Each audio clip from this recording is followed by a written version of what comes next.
வணக்கமுங்க. என் பேரு ராமசாமிங்க.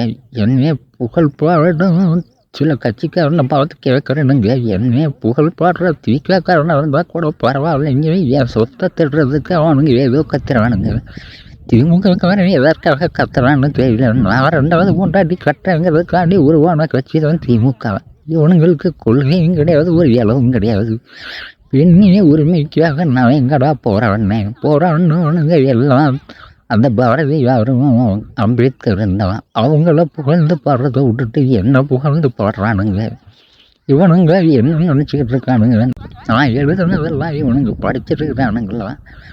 படிச்சிருந்தா இப்படி எல்லாம் பேச மாட்டானுங்க.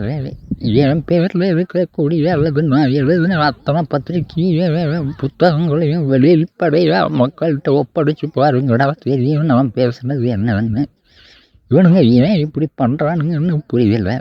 உண்மையாக போராடின நபர்களுக்கு இந்த நாட்டில் உண்மையான அங்கீகாரம் கிடைக்காது என்பது நானே ஒரு உதாரணம். என்னுடைய சிலையை நல்லா பெருமாள் கோயிலும் சிவன் கோயிலும் இருக்கிற ஏரியாவில் வைக்கிறானுங்க. ஏன்டா முருகன் கோயில் பக்கத்தில் வைக்க மாட்டேங்கிறீங்க?